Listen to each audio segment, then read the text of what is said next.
All right, so this will be a different type of review. I'll be doing this more often. I have many icons to review. This one is from Athens, Greece, and it came in this box. And this is probably some of the finest work I've seen. Now, this is not a hand painted. They do hand painting, hand painted icons by request, and you can actually pick which saint that you want them to paint. This was just an amazing thing sent to me. It came from Athens, Greece, and it took about 3 or 4 days to get here, which was really, really awesome. So I was looking up how much it would have cost for the shipping if I was to pay for it. Only $15 for priority international shipping is what they charge. Now I got this sent to review. And when you receive it, you'll have a little, I like this little metallic gold thank you letter, which you guys can read that. Yeah, it's just really neat. So this is from Christianity Art. Christianity Art. And it also tells you how to care for it. Then, inside the box, so you open your box. Now, this came really well wrapped, and I think there was actually a little, I cannot find it, but I could have swore that the icon itself actually came in a little, like, cloth bag. But I looked for it, I couldn't find it, but I'm pretty sure either that or it was just really well, I know it was really well wrapped. And you can see the real gold there, real gold leafing done. And they do use the traditional way of putting the several special type of cotton cloth before laying it down, and then they use a wax finish. So these are those kind of icons that even a church would use, especially the hand-painted ones. And they would last you hundreds of years the way that they're made. So, and then also, I thought this was really neat. It comes with this microfiber cleaning cloth, and of course the instructions on how to do that. So it's a really nice, it's a pretty big piece of just like a microfiber type of cloth. And then they put these in here for free.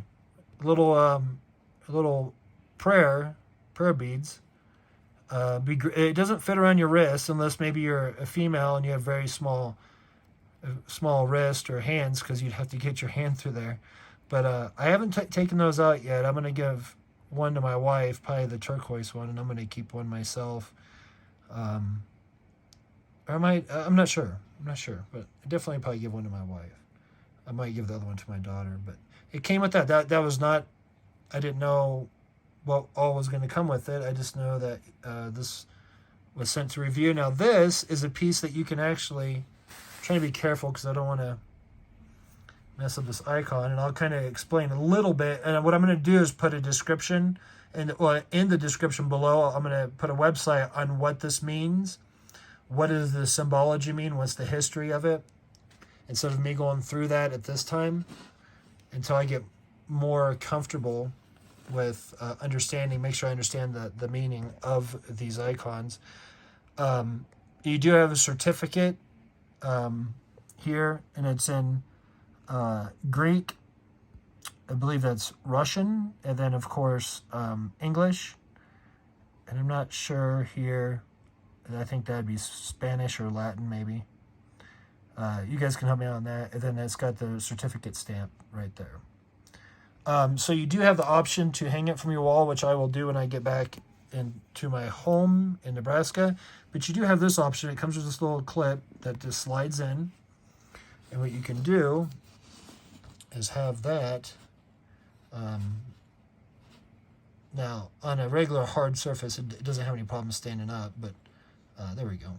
Yeah, so you can have it standing up like that, or you can put it on your wall. So I thought that was kind of neat that they give you that option. So let me pull that from underneath and put that back in there. Now, so this is St. George the Martyr. He's also known as St.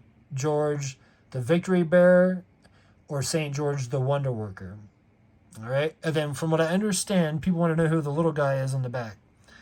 It's a kid that was, I believe, kidnapped by Muslims back in the, I want to say it would be the 4th century, or maybe later. I'm not sure. Like I said, I'll give it in the description. I'll give you a link to the website that helps you understand the icon more.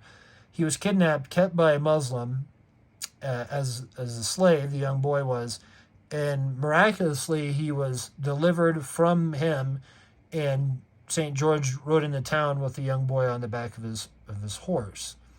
And what was going on here, from what I understand, like I said, that again, I'll say it again, there'll be a link in the description. I'll get more in depth. I believe that's the princess of the time that actually helped him when he was battling this beast, whatever. There's different depictions of this beast.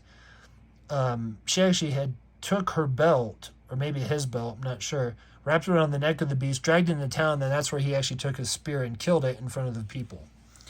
So that's what I understand from the meaning here. And there's also a lot more to be said. So, like I said, you'll be able to read that in the description below. But I did want to show you, I did want to show this, that just how beautifully it is done. Look at that gold leafing they put on there. And then there's a wax finish. And they do use several, the traditional way of doing an icon, where there's several layers of this cloth. I believe it's made out of cotton, and they do that in such a way that this icon will last hundreds, if not, possibly thousands of years, depending on if it's taken care of and where it's at. But just very well done. You can see the red border. Now, from what I understand, if there was a bigger one done, it wouldn't have this border. So for this specific size, which I'm not sure, I forgot how big this one is. It's like 7 by 5, I believe. 7 inches and something by 5 something inches there. And then at the bottom of the box, let me move this to the side, says, "The beauty of small things are in the detail." And it's really neat because the icons have so much theological meaning, historical meaning. The theological meaning, some people say this is representing the white horse and the dragon killed in Revelation. And there's much more. But I would say out of all the icons I've bought, this is the nicest. And you'll see other ones that are very nice. All of them are very, very done. I mean, they're done very nice. And so this is Christianity Art is the website. I will put that in the description, and I will this time. I need to start doing that. Sometimes I say that in reviews and I don't. But so that's St. George, the Great-Martyr, St. George, the Victory Bearer, and St. George, the Wonder Worker. So those are different names and titles given to him. He was beheaded for his faith. He was tortured, and that did not weaken him to denounce his faith in Christianity.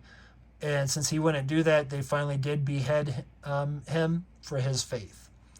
So very, very interesting. I'm still reading more on it. There's so much behind the theology and the symbology and just all that stuff in an icon that it's really hard to do that in review. Hopefully I'll get better at this and learn this stuff, and maybe come back someday and redo a review on St. George and go more in depth. But that is from Christianity Art there in Greece, and just amazing. So I plan on ordering stuff from them. I would like to get a hand painted icon. I'm just not sure of who yet, really. So more icons to come when I get back to Nebraska. I do have a lot of Bible reviews I'll be doing here. I had to have Bibles sent here from publishers to do the reviews here. But I guess that's my first review of an icon. So until next time, guys, good day. God bless.